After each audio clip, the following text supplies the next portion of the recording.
Bonjour, chers élèves. Toujours votre enseignant de la langue française avec vous sur la chaîne YouTube de l'établissement de Hadimouni pour l'enseignement privé concerné pour l'enseignement à distance. Dans le cadre de notre unité didactique 10, cuisine et art, aujourd'hui on va travailler sur une leçon de production écrite, rédiger un texte prescriptif, une recette de cuisine. Alors, pour commencer, un texte prescriptif ou injonctif, l'auteur de ce texte y donne des consignes, des ordres, des conseils ou des interdictions.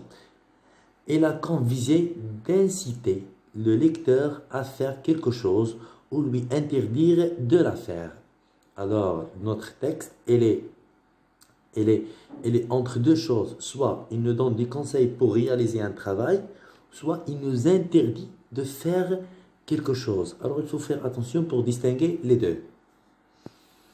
Alors, définition. Texte qui propose une action ou donne des instructions à un destinataire.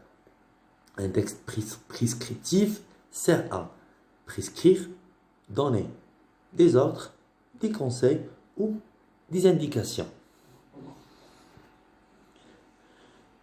Quelles sont les caractéristiques grammaticales d'un texte injonctif ou prescriptif? Alors, fréquence de la deuxième personne du singulier ou du pluriel. Deuxième des choses, emploi de l'impératif, du futur, parfois de l'infinitif. Troisième des choses, expression d'obligation, il faut, on doit. Alors on commence toujours par soit il faut, soit on doit. Alors les verbes devoir et falloir conjugués au présent de l'indicatif à la troisième personne du singulier ainsi qu'au futur. Il y a l'énumération et on utilise toujours des phrases courtes dans un texte prescriptif. On n'utilise pas des phrases longues mais des phrases courtes. Alors, pour écrire un texte prescriptif dans le cadre de rédiger une recette de cuisine. Alors, la recette de cuisine, c'est un texte prescriptif qui demande de faire quelque chose. Elle sert à donner des informations ou des conseils. Alors, une recette de cuisine, elle est écrite sous forme de texte prescriptif. Pourquoi? Parce qu'il est rédigé sous forme de phrases courtes et chaque fois, il y a une phrase à une ligne. Alors, on n'écrit pas sous forme d'un texte cohérent comme ça, mais sous forme de phrases. Alors, dans une recette de cuisine, on trouve de nombreuses informations. Alors, qu'est-ce qu'on peut trouver dans une recette de cuisine? Tout d'abord, il faut commencer par le nom. Soit c'est un gâteau, un plat, entrée, dessert, etc. Alors, on doit nommer notre recette. Après, le temps de préparation ou de cuisson. Alors, il faut donner l'estimation du temps de préparation de notre recette, bien sûr. Aussi, il y a le nombre de personnes à qui on peut préparer cette recette. Alors, est-ce que c'est 3 personnes, 4 personnes ou 5 personnes? Ça dépend de la recette. Il faut adapter les quantités des ingrédients si on veut changer le nombre de personnes. Alors, la quantité d'ingrédients pour 3 personnes, ce n'est pas la même que pour 5 ou 6 personnes. Aussi, il faut donner la liste des ingrédients. Alors, si on a besoin de sucre, de sel, de poivre, ça dépend de la recette qu'on va préparer. Alors, on doit donner tous les ingrédients de cette recette. Alors, aussi, les étapes de réalisation.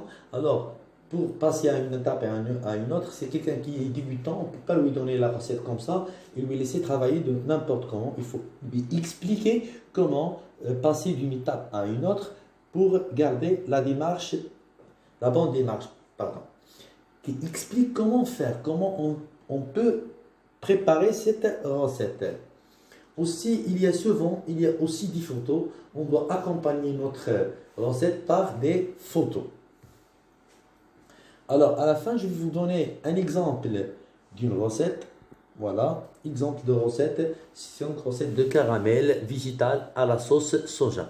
Alors, les ingrédients pour un demandé. Alors, on a 150 grammes sucre cassonade, on a 10 centilitres de soja d'idée, on a 5 centilitres eau, 1 centilitre à soupe sucre soja, etc. On a dans une casserole. Alors ici, on va passer aux étapes. Alors 1, c'est l'étape 1, l'étape 2 et l'étape 4. On a 4 étapes auxquelles il faut se référer pour bien préparer notre caramel végétal à la sauce soja. Alors, dans un casserole, sur feu moyen, alors pas donner beaucoup de tension de feu pour pas griller notre ingrédients. Portez à brouillard le sucre et l'eau, laissez bouillonner jusqu'à à ce que le mélange prenne une teinte dorée. Alors, il faut que ce soit doré. Alors, ils ont donné attention, ne sucrez pas tout à mélanger, mais remet sa casserole pour des moments